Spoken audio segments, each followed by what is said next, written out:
I mean, who knows? But we've been waiting long enough. We need a day like that, and maybe Sunday's that day. And then after being named the MVP of the game, Brian Hoyer can run off the field and trip over a bad piece of sod on the ground and be out for the season. And there we go. Welcome back to Cleveland, everybody. But let's hope that doesn't happen. I'm telling you, man, this is going to be a good weekend. I can't wait for Monday. I'm feeling it. I'm with you. I got a good feeling about this weekend. Even if I don't see the Browns winning, I think it's going to be a good weekend. Absolutely. Can't wait till next Friday to talk about it, JK. I'm looking forward to it. Enjoy the Indians and the Tigers and the Buckeyes as they try to hold off an in-state opponent here. I don't think Kent State's got the firepower, but I'm telling you now, they're going to put a scare into Ohio State this weekend. I'm telling you, man, Ohio State. Well, after what happened last week, I would have laughed at that, but after what we saw last week, I don't know that's that outrageous an idea right now. I think they pull away in the second half because the talent is way too deep, but I think it's going to be like Navy. I think you could be going into halftime with a very close score, maybe even Kent State in the second half, the talent will emerge. Like the Browns and the Saints on Sunday. So, hell of a sports weekend, JK. Yes, it is, and it feels like fall. Just in time for a big sports weekend. It's 60 degrees. It feels like fall. So bring it on. Let's have some fun. I saw the TV last night. The guy was like, it's going to be about 65 tomorrow, unless the sun doesn't come out, in which case we could just be stuck at about 60, and we might just stay there. And I'm like, we may be done getting up above that until Indian summer comes. Speaking of a busy weekend, you're cramming some more in even than just the sports events. You've got an appearance up in our neck of the woods this weekend, right? Indeed, yes. I'm going to be over at Author Expo over at Willoughby Hills tomorrow afternoon. Well, tomorrow from 11 to 3. So, come on. It should be a pretty good show. I think 36 different authors are going to be there, all kinds of local books for sale and whatnot. So, come on out. Check us out. It'll be fun. Argue with me. Prove me wrong. Convince me that the Browns are going to win on Sunday. There we go. It's the Author Expo at the Willoughby Hills Community Center tomorrow from 11 to 3, right? That is correct.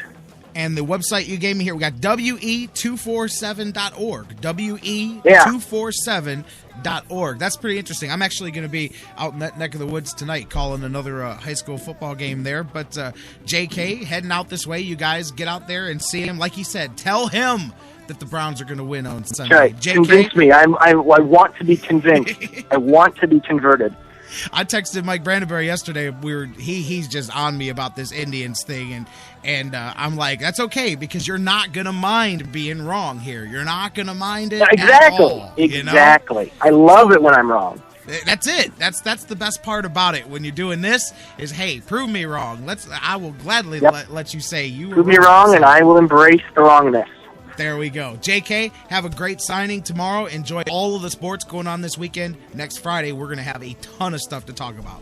Yes, we will. No matter what happens, we will have a lot to talk about next week. Indian season. It may be over, or it hanging may in the just balance. Be getting started, my man. Again, Friday. Same to you, buddy. Talk to you next week. All right. My man, the sportswriter extraordinaire, Jonathan Knight. Always a great conversation. Let's take a break, get you some news, come on back, and let's look forward to this game this weekend. We'll preview. You hear Seal in the background. Am I crazy? Maybe I'm crazy. Let's talk about the New Orleans Saints, because if you're going to win, you got to know who's on the other side of the field. Jeff Gorman from Browns101.com, he's got the scouting report, what we need to watch out for, how the Saints can slice apart the Browns here this weekend. Let's talk to Jeff Gorman when we come back, get a scouting report on the Saints. Ryan Ruiz later this hour with the Browns 3 dog bones to victory. I'm going to open the phones back up for you and so much more. Don't go anywhere. Hour 2 of the Sports Fix coming up next after the news.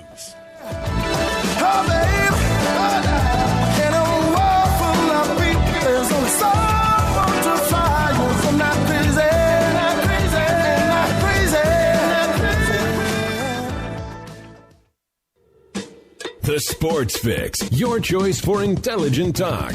That was wonderful. Bravo! I loved that. Oh, it was great. Intelligent talk. Well, it was pretty good. Well, it wasn't bad. Well, there were parts of it that weren't very good, though. It could have been a lot better. I didn't really like it. These guys must be on the wrong station. It was pretty terrible. It was bad. It was awful. It was terrible. Get him away! Hey, boo! Boo! The Sports Fix. I'm Tyler Zeller, and you're listening to The Sports Fix. At Have you gotten your copy of Cleveland's Finest yet? Highlighting the best moments, players, and media members in Cleveland sports history? He won it! Milo hit a three-pointer on the sideline! In-depth personal interviews with some of the top names in Cleveland sports fill the pages of this incredible book. Cleveland's Finest by Vince McKee is this year's must-have book for every Cleveland sports fan. Available now at Amazon.com. Get your copy today.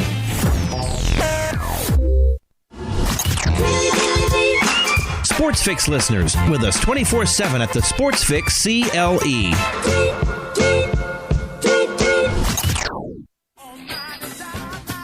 Business owners and professionals, do you want to take your business, your product, your team, your event to the next level? You want to advertise right here with the Sports Fix. Our listeners are among the most loyal listeners, terrestrial or internet. The Sports Fix universe is not only the radio show, but tens of thousands of fans on Facebook and Twitter. Email me, Jerry Myers, thesportsfix at AOL.com. That's thesportsfix at AOL.com. And let me help you swing for the fences and hit it out of the park right here on the Sports Fix.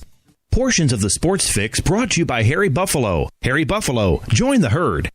News break. Good morning, I'm Bob Picosi. A judge in South Africa today found Olympic sprinter Oscar Pistorius guilty of culpable homicide in the 2013 shooting death of his girlfriend.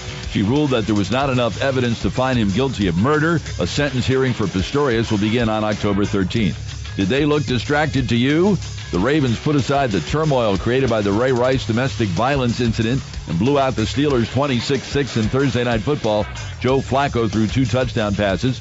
Baltimore coach John Harbaugh says it wasn't difficult to keep his team focused. The message was pretty straightforward. It was just, we got a football game to play. You know, we care about our families. You know, we care about the Rice family. Our guys do. I thought our guys handled it tremendously well with class, character, and they responded. Both the Ravens and Steelers are now 1-1. Baylor quarterback Bryce Petty, who missed last week's game with 2 cracked bones in his back, is expected to return tonight when the 8th-ranked Bears visit Buffalo, 8 Eastern time on ESPN. Second round of the Tour Championship today in Atlanta. The leaders remain Chris Kirk and Billy Horschel at 4 under par. They don't tee off for another hour. Your Walmart Deli is the place for food this football season. Bring home wings and boneless wings from the Walmart Deli and be the game time hero. You gotta bring it this fall with wings and boneless wings available at Walmart for a low price every day. Hot, fresh, and ready to go. You're listening to the Sports Fix.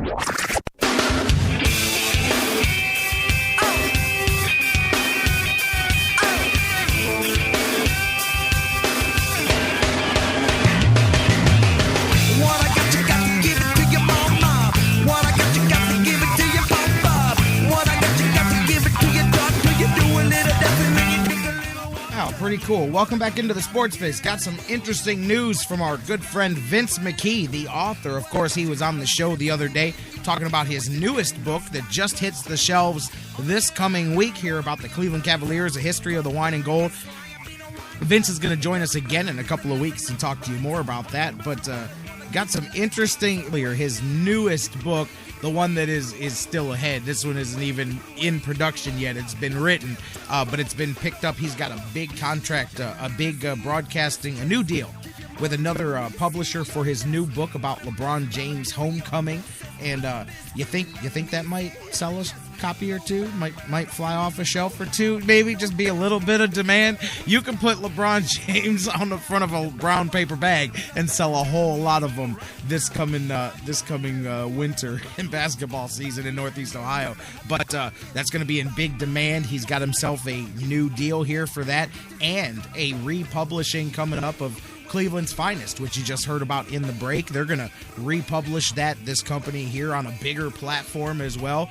Pretty cool there, you guys. And we'll talk more to Vince about that. But hey, man, good. I always love to see hard work pay off for everybody, not just for my friends, but for anybody that puts in the work. And Vince is definitely one of those guys, and it's just awesome to watch him and to see the excitement as these things happen for him. I'm like, way to go. I'm pulling for you, buddy. So can't wait to have him back on the show. Guys, welcome back into the show.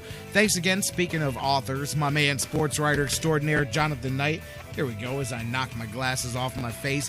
Jonathan Knight joined us earlier in the first hour. Always an awesome conversation with him. He's with us every Friday, as are my next two guests. Coming up next, Jeff Gorman from Browns101.com. He's going to join us here as we preview the Browns and the Saints. That's what he does. Each and every week, he looks ahead to the Browns opponent and brings us the scouting report. And today, no different. He's going to have the Saints scouting report. A little bit later on, Ryan Ruiz from the Inscriber joins us with his 3 dog bones to a Browns victory, as it is another Browns preview Friday here in hour 2. So you guys can't call, but you can join the conversation right now. Do the Browns have an upset in them? Coming up here. Can they win the home opener? They have a problem with that. Can they change it? Hit us up on Facebook. Facebook.com/TheSportsFix. Tweet with us at TheSportsFix, CLE, all one word. Email us.